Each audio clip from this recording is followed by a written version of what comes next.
Hello, this is Al, and I wanted to do a quick video on how to reload the 45-70 ammo using a single stage press, the Lee Challenger. I've had this press since about 1986. It's been a great press all these years. Never had any problem with it. It's cast aluminum. A lot of people think that cast aluminum is not as good as cast iron. It's quite actually the opposite. This cast aluminum has 58,000 pounds, 58,000 pounds tensile strength, where cast iron is usually about 30,000 pounds tensile strength. So, pound for pound, the cast aluminum is a lot stronger. The aluminum alloy is a lot stronger than cast iron when it comes to tensile strength and rigidity here. So, first things first, we're going to be using the Lee reloading dies in 45-70, and this is the Deluxe Kit, and it consists of all the dies that you want to have in it, or that you need to reload, all the steps on how to reload step by step, some tips, the measurements for a good loaded round, so you can make sure that you tailor your ammo to the minimum maximum specified lengths, and then a reloading chart that if you follow it with basic instructions and the included scoop in the kit, which is this one here, then you're going to be able to make good ammunition that is safe to shoot in all rifles according to this load data here. So let's begin by sizing the brass first. The first thing that we're going to use is the sizing die, which is this one. This is the powder through the expander die. This will allow us to pour powder in it and expand the case of the mouth so it's ready to accept the bullet. And then this is the bullet seating die. This is the shell holder where you put the case in it. And we're not going to be using the scoop today. We're going to be using this powder measure here. So the first thing we're going to do is we're going to resize the case. So let's take the other shell holder out, put the correct shell holder in place, and that shell holder just simply slides in a little slot that you see here, and then the case is made, or the shell holder is made so it just slides in that slot there, and move it to whatever you need to, and you're ready to put your cases in there. So let's go ahead and do one case. We'll put it in there, and then we're going to put our die in here. If you follow the instructions of the die, you'll see that they're very easy to adjust. The sizing die is adjusted until the bottom of the die just touches the priming or the ram on the press. And that's a video that I'll do for another day, but for right now the first step is to prime the case, and we'll go ahead and do that. Well, I forgot when I was going to show you how to size the case that I had not yet lubricated the case, and that's one requirement. When you're not doing neck sizing and you're going to do full length sizing, you have to lubricate these cases. So I'm going to use this lube here. What I do is I put it in a towel, roll it a little bit, do it again, and that's it. At that point we're ready to go ahead and size that into the sizing die. Alright, so now the cases are lubricated. Go ahead and put the first case in the die here, sizing die, and size it up. That's one case that's sized, and the old primer would have been already removed in that one operation, because this is not only a sizing die, but a decapping die. So I'm going to go ahead and do the rest and come back for the next step. Alright, once the case is sized and deprimed, what you want to do is you want to trim the case to the correct length. And Lee sells this cutter and this lock stud where you have different shell holders made for the ammunition that you're sizing. In this particular case is the 45-70, and this pilot here is made to exact tolerance. So as I turn this, it shaves enough of the brass so that it is ready for loading the ammunition once it is sized and trimmed to the correct length. See, when I go through this, you can see there's some shavings that come out of there, meaning that the cases were just a little long, and we're correcting that right now. So we'll continue doing this operation, and then I'll show you what the next step is. Alright, this is the last case, and something I forgot to tell you is that you can actually take this pilot, chuck it into a cordless drill, and then it's very simple to just hold it in there, bring the pilot in, pull the trigger, and trim that brass quickly and easily. So then the next step after you do that is you want to chamfer the case mouth using this tool here, and what that does is puts a nice bevel in the case mouth here, so that when you put the bullet in there, it's easy to start, and also doesn't shave the bullet as you're trying to put it in. So we're going to go ahead and do that to all of the brass, and we'll continue the video. Alright, so all the cases have been sized. They have been sized, they have been deprimed, they have been trimmed, and they have been chamfered. And so they're ready for priming, which is the next step. So for priming, what I like to use on my single stage press, my favorite tool is this ram prime. There's other methods. Obviously there's a hand priming tool, which is actually quite good. I like it a lot, but I don't use it. I find these two to be just as fast and efficient as the hand priming tool, to be quite honest. The only thing the hand priming tool provides me is portability, which I'm not too worried about. So this ram prime comes with this adapter, which threads on the top of the press, and then all you have to do is take the shell holder, place it on there, and this other adapter goes in place of the shell holder. Now Lee provides two rams, one for large primer and another one for small primer. I have the large primer in here, and all you have to do to change it is just really pull it out, take the spring out, swap the plungers, put it back in there, and you're ready to go. So once that's ready, bring that down here. Now here's how I like to do it. I have a little different methodology for doing this based on experience, and it works quite well. I let it go all the way to the top, place the primer in there, bring the case in, push down, done. The one thing I like about this priming tool is that the feel is so positive. It really is, I think, the best priming tool on the market. I've used many of them, never found one that I liked as much as the ram prime, and I don't think very many people use it. It's a little understood or little known priming tool, but man, this thing works very, very well. So anyway, so I'm going to continue doing that and come back.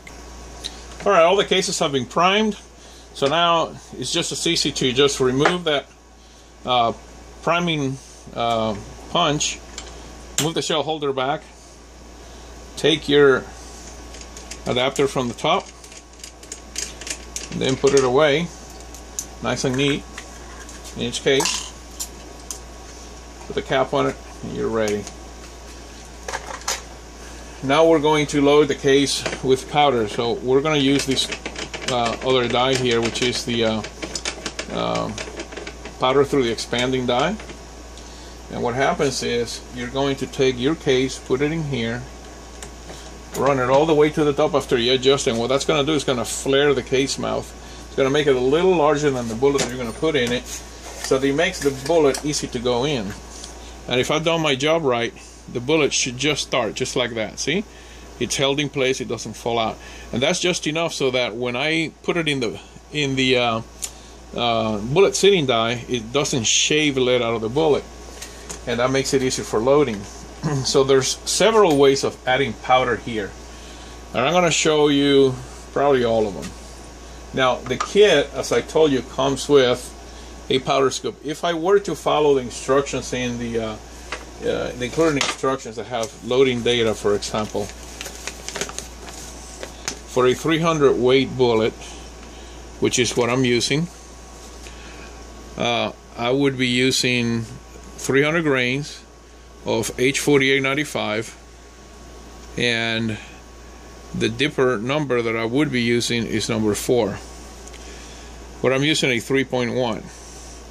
So this dipper is a little small, but let's say that I bought the Lee dipper kit. I would choose the right one, which is they do have a 4.0 dipper that I'll show you in a minute, and then I would load the powder into it. So I'm going to show you that. Alright, so this is the Lee powder measure kit. I purchased this years ago. I think it only cost like $8 when I purchased it. That might be 12 bucks by now, I don't know. But it comes with a chart that you simply slide in and out, and it's reversible. There's other loads on the other, or more powders on the other side, and you just slide it in, find your powder. Like here's reloaded 25. I would slide it until I find H4895. Let me see if I can actually find out where it is.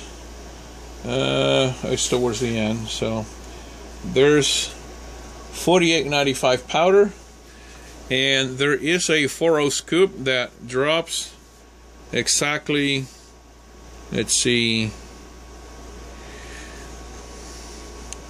54 grains, 55 grains, 54.9 grains of powder is what that would drop. So based on the loading data that came with the die set, I would simply come over here, grab the 4cc scoop, which is this one here, pull it out, and then I would go ahead and scoop the powder that I need to and pour it in here. As you can see, there's a little kind of funneling here. You can also buy the Lee funnel, which is made to fit right there, just like that.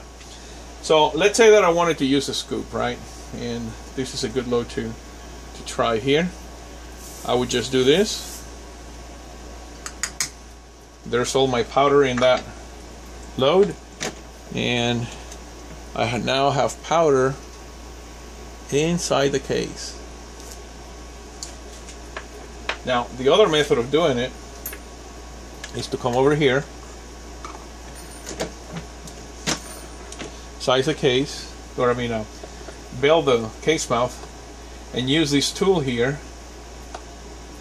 which is for adding powder in it. This is the Lee Perfect Powder Measure, and you can rotate it to close or open the metering of the powder, and then this portion here you unscrew out or screw in to increase the amount of powder going into the case or decrease the amount of powder, and then you weigh it out on a scale and it'll tell you how much powder you have.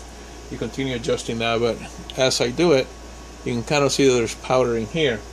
So we'll just use this and finish this out and come back for the next step. Alright, so we have powder in all the cases now. We can go ahead and remove the funnel, so we don't need it any longer. And we also can remove the powder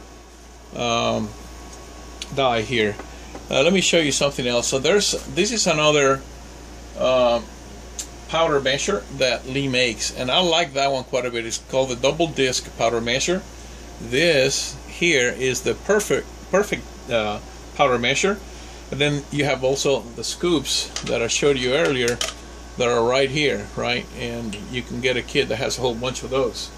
So Lee has all kinds of different ways for you to address your powder metering needs.